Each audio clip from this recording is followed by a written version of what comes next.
Yeah, how's it going, everyone? My name is Earlmeister, and in today's Meister deck profile, we have something really fun and has a potential of becoming really good.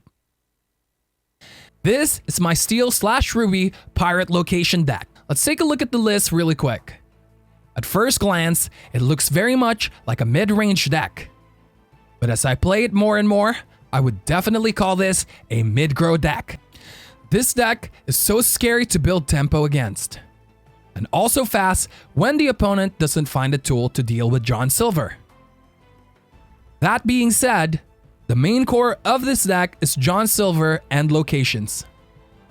It's all about getting John Silver in play as early as possible and playing locations whenever you can. Getting Jolly Roger out in turn 1 or 2 is essential. This way, John Silver can have rush and get +1 to 3 resist to take out almost anything you want off the opponent's board. Captain Hook into Mr. Smee is also pretty solid. Mr. Smee is also a card that needs to be dealt with right away since he can quest for 2 and almost guaranteed to trade with anything this early in the game. Cards like Captain Hook, Jafar, Robin Hood, and Queen of Hearts are what I call location protectors. They are so good at getting value trades, and it makes it so awkward for the opponent to attack your locations. The deck also runs multiple cards that can give you draw. For me, in a mid-grow deck, having this many tools to draw cards is really good. Let's talk about Maui really quick. There are now plenty of cards with both locations and characters that have high willpower/HP in the game. Maui helps a lot to deal with this.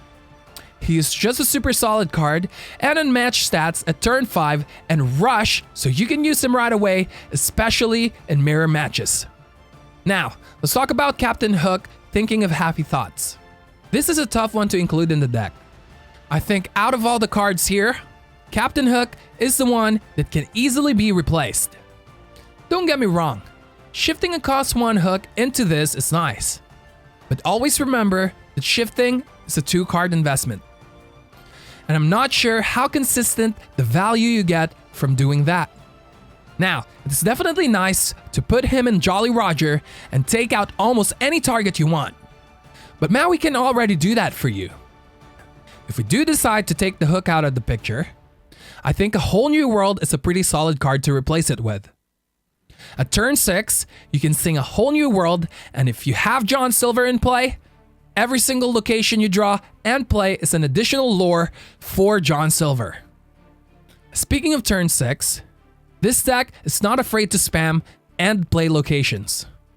We are no longer worried about Be Prepared, since Be Prepared can only banish your characters in play. Locations are totally safe. Now you know how the cards and synergy works for this deck. Let's talk about mulligans. Like what I previously mentioned, John Silver and locations are the core of this deck. You will want to keep and search for John Silver and Jolly Roger. After that, look for as many low-cost locations as you can get. Captain Hook and Mr. Smee are also kept during mulligan phase. For me, an ideal curve would be turn 1, Captain Hook, turn 2, Jolly Roger and the Bayou, turn 3, John Silver, and turn 4, John Silver again with a 1-cost location. This deck is so much fun to play, and I really think that it has a lot of potential to be competitive as well. If you learned something or just enjoyed the video in general, please hit that subscribe and bell button, and don't forget to leave a comment as well. Ask me a question that you have for this deck, or just your thoughts about the deck in general. Or leave an emoji down below, and I will see you guys on the next video. And don't forget to enjoy set 3. It's coming up soon. Into the Inklands would be released on February 23rd. I'll see you guys on the next one. More Meister deck profiles are coming. Peace!